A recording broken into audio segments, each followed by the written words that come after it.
Magandang araw kaibigan, tuloy po kayo sa Gab and Boss TV. At bago po tayo magpatuloy, pakilike po ng ating video at pakiclick na din po ng subscribe button at ganun na din po ang bell icon para po sa mga parating pa nating mga uploads. Handa naman akong ligawan ka kahit hindi ko iyon ginagawa sa mga babae. Handa akong maghintay kahit gaano katagal, pero huwag mo naman akong iwasan. Paano kita mapapasagot niyan kung palagi kang lumalayo sa akin? Atin pong tunghayan ang isa pang maikling kwentong pinamagatang Certified Playboy. Halos mabingi si Madeline sa lakas ng sigaw ni Miss Tricia.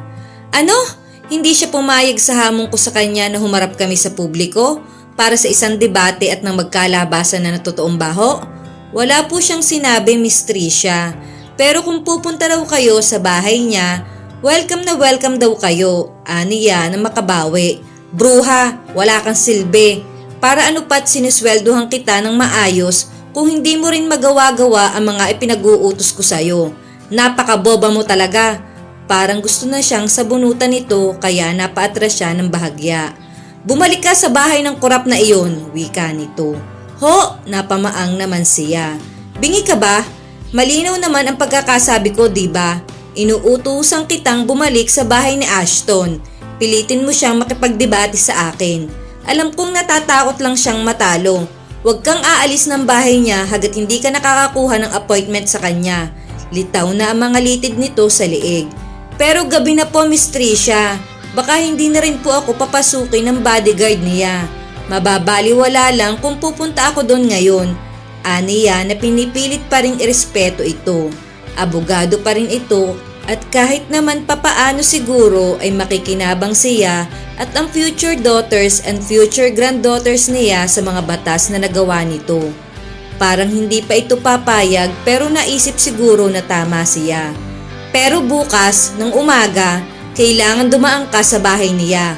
Huwag na huwag kang darating dito na walang resulta ang pinalalakad ko sa iyo. Kung hindi ka naman papasok, huwag ka na rin bumalik dito kahit kailan. Maghahanap na ako ng bagong sekretarya, yung may utak kaysa sa iyo. Dinutdot pa nito ang sentido niya. Opo, Miss Tricia, wika niya. Bumalik ka na sa mesa mo. Tapusin mo ang pagbubukas ng mga sulat at ihatid mo sa kwarto ko pagkatapos. Lumabas na ito ng silid. Nangihinang tinungo niya ang mesa niya. Kung may iba lang talaga siyang pagpipilian, ay hinding-hindi niya pagtsatsagaan si Miss Tricia. Siya nga laang ang sekretarya nito na nakatagal dito ng 5 taon dahil sa taglay na kasungitan at kamalditahan nito. Kung gaano ka ito kasensitive tungkol sa isyu sa karapatan ng mga kababaihan, hindi naman niya maramdaman ang sensitivity nito sa mga naging empleyado nito na mga babae rin naman. Paminsan-minsan ay naiisip niyang front lang ang pagiging feminist lawyer nito. Yeah, right, Madeline. Baka nakakalimutan mo mas malaki ang diferensya mo kaysa kay Miss Tricia. Ikaw nga itong may phobia sa mga tao, kaya kahit gustong-gusto mo nang mag-resign ay hindi mo magawa. Habang nagsosort ng mga sulat ay hindi niya maiwasang maisip ang tungkol sa dalawang naging dahilan kung bakit siya may phobia sa mga tao. Si Cielo Salcedo, isang Bicolana na dating namasukan bilang GRO sa Japan, at si Lim Kim Chu, isang half Chinese at half Japanese contractor sa Land of Rising Sun. They were her mother and father. 19 years old si Cielo nang magpasya siyang maging entertainer sa Japan. 22 years old ito nang palayasin ng asawa ng may-ari ng club dahil nahuli raw na kinakalantrari ang among lalaki. Mabuti na lang at nakilala nito si Lim Kim Chu at ito ang kumupkop sa una. 10 months later, Cielo gave her to her. Isang half Filipino, 1/4 Chinese at 1/4 Japanese. Namulat at nagkaisip siya na kinilala si Lim Kim bilang ama. Ngunit ayaw nitong kilalanin dahil hindi raw ito naniniwalang ito ang ama niya. Hindi kasal ang mga magulang niya. Kaya nang ipasya ni Cielo na makipaghiwalay kay Lim Kim Chu ay madali nitong nagawa. Dahil paso na ang working visa ng nanay niya ay naranasan niya kung paano maging bilog. Iyon ang tawag sa mga anak ng Pinoy na iligal na ninirahan sa Japan. Lagi silang nagtatago, takbo ng takbo kung saan saang lugar. She never knew the meaning of home then. Bago pa man niya matawag na home ang tinitirhan nila, ay nag-iimpake na naman sila. 5 years old siya nang muli niyang makita ang ama. Nakipagbalikan ito sa nanay niya at sinabing tinatanggap na raw siya nito bilang anak. Aayusin na raw ang birth certificate niya sa lalong madaling panahon upang maipabagong apelido niya. Kaya siya naging si Madeline Chu. Bilang isang bata ay nahirapan siyang mamuhay sa Japan dahil lagi siyang inaaway ng mga batang Hapon. Mataas ang discrimination doon. Kahit iyong mga batang half Pinoy at half Japanese ay inaaway siya dahil iba rin daw siya sa mga ito. She was after all just a bit of Japanese dahil half Chinese ang ama niya. Isa iyon sa mga factors kung bakit mababa ang self-esteem niya. Nakadagdag pa ang madalas nilang pagtatago mag-ina noon para bang hindi sila kabilang sa mga normal na tao kaya hanggang maaari ay gabi lang sila lumalabas. Noong magkabalikan ng mga magulang niya ay panay rin naman ang bayolenteng pag-aaway ng mga ito. Dumagdag iyon sa trauma niya. 13 years old siya nang muling maghiwalay ang mga ito. Iniwan siya ni Lim Kim Chu sa poder ng kanyang ina. Dahil sa paghihiwalay ng mga ito ay inuwi siya ng kanyang ina sa Pilipinas at iniwan sa bahay ng pamilya nito habang ito naman ay pinagpatuloy ang pakipagsapalaran sa Japan.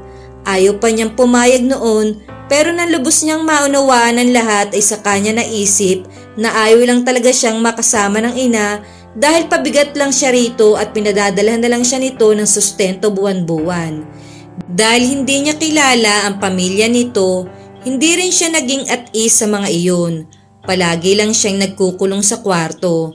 But then one of her uncle tried to molest her. Natakasan naman niya ito. Ngunit lumayas na rin siya sa bahay na iyon sa sobrang takot. Isinumbong niya sa ina ang ginawa ng kapatid nito na mag-overseas call siya rito. Ngunit ang sabi lang nito ay pagpasensyahan na lang niya ang tiyuhin at bumalik na siya sa bahay ng mga magulang nito. She refused. Hindi rin naman siya nito napilit kaya tinanong siya nito kung kaya niya nang mamuhay ng mag-isa. She had no other choice then but to say that she could at pinanindigan niya iyon. Now she was 26 years old. May bago ng asawang Hapon ang kanyang ina. Isang beses isang taon lalo na tuwing Chinese New Year ay pinadadalan siya ni Lim Kim Chu ng isang simple note ng pangangamusta ngunit bukod doon ay wala na silang komunikasyon.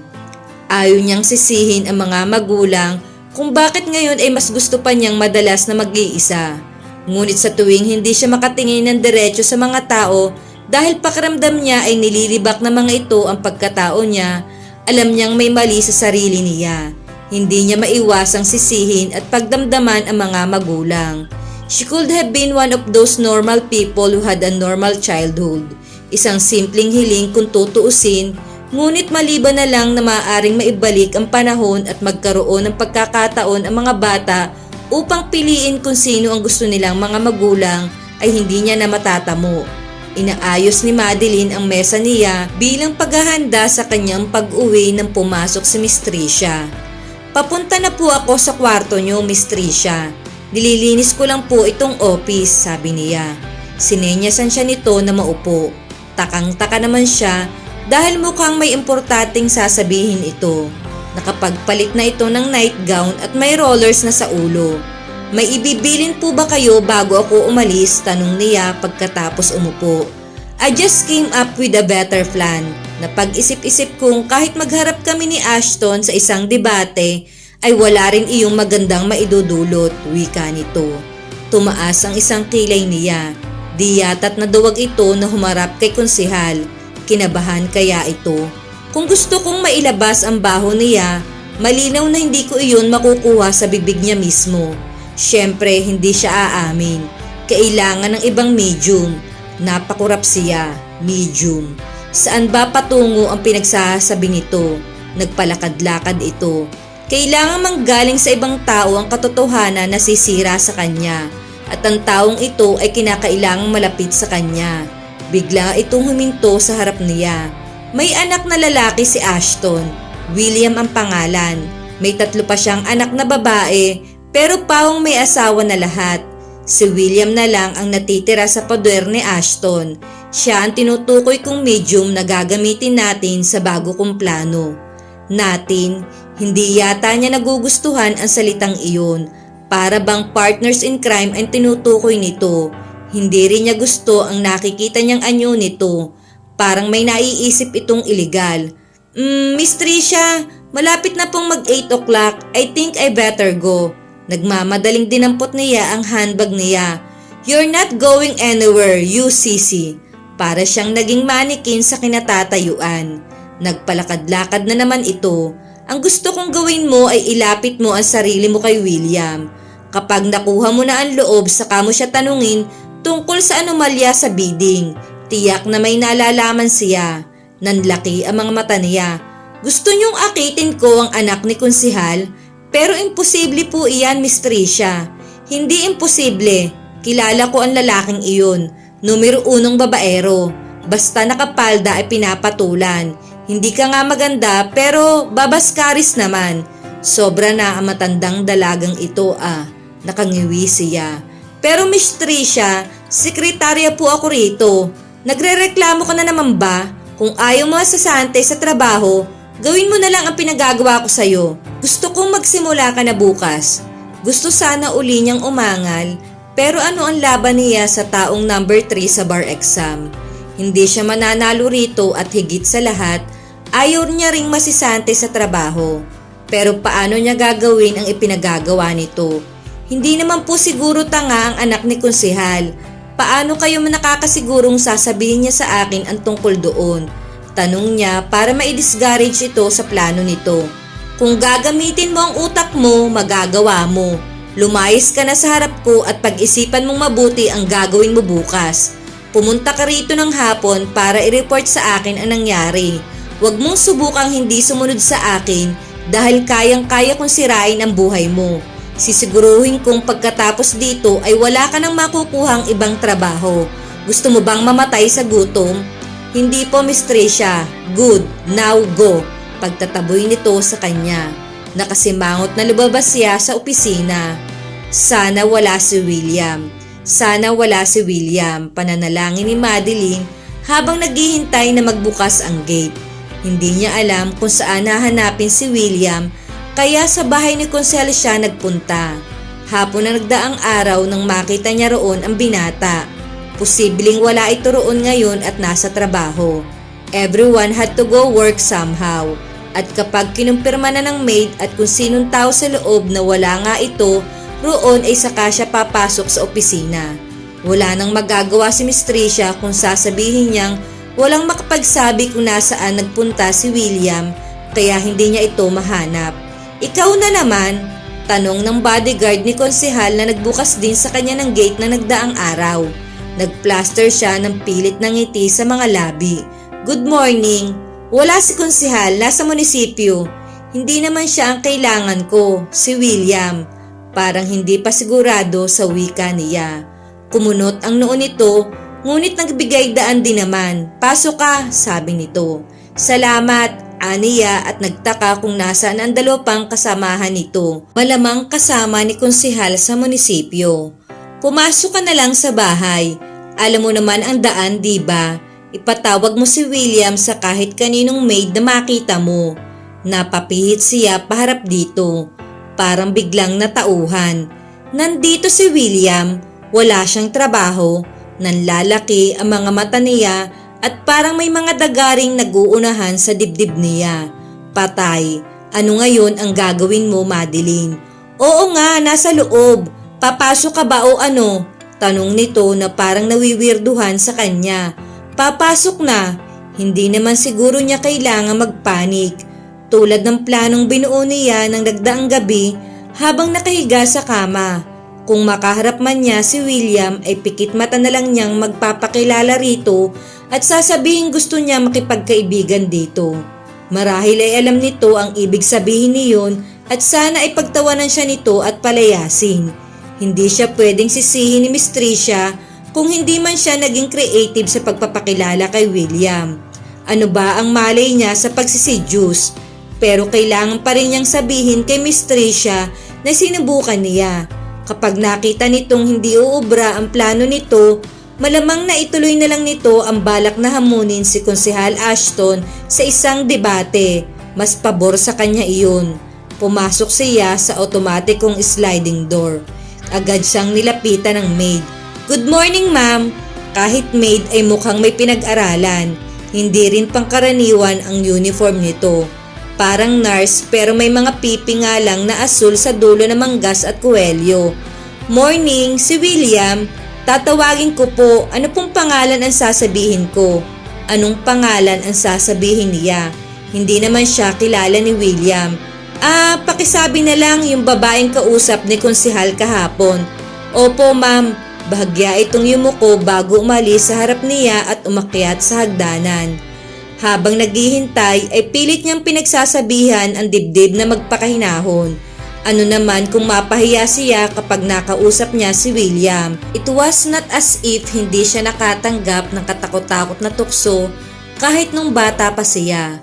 Besides, her means of living was at risk. Hindi bali sana kung madaling maghanap ng trabaho na isang amo lang ang kailangan niyang pakitunguhan. Na makagraduate siya, tulad ng isang freshman's graduate ay naranasan niyang maghintay ng matagal sa mahabang pila ng mga aspiring applicants. Hindi lang iyon, nakarinig din siya ng marami pang pangiintriga mula sa katulad niyang nag-a-apply rin. Kesyo pangit daw siya at old maid passion. Mas bagay raw sa kanyang mag-apply na katulong. Hindi naman niya kamukha si Judy Ann Santos, pero bakit ba madalas siyang apihin ng mga tao? Simula noon ay ayaw niyang magranasang mag-apply sa trabaho. Mabuti na lang at natanggap siya sa isa sa mga pinag-applyan niya sa office ni Miss Tricia sa bahay nito sa Batangas. Nang magsimula siyang magtrabaho para dito, umupa na rin siya ng maliit na apartment na malapit lang sa bahay nito. Natauhan siya nang makarinig ng mga yabag mula sa itaas. May lalaking biglang lumitaw sa hagdanan. Parang nagmamadaling bumaba na hindi niya mawari, ngunit nang makita siya ay huminto.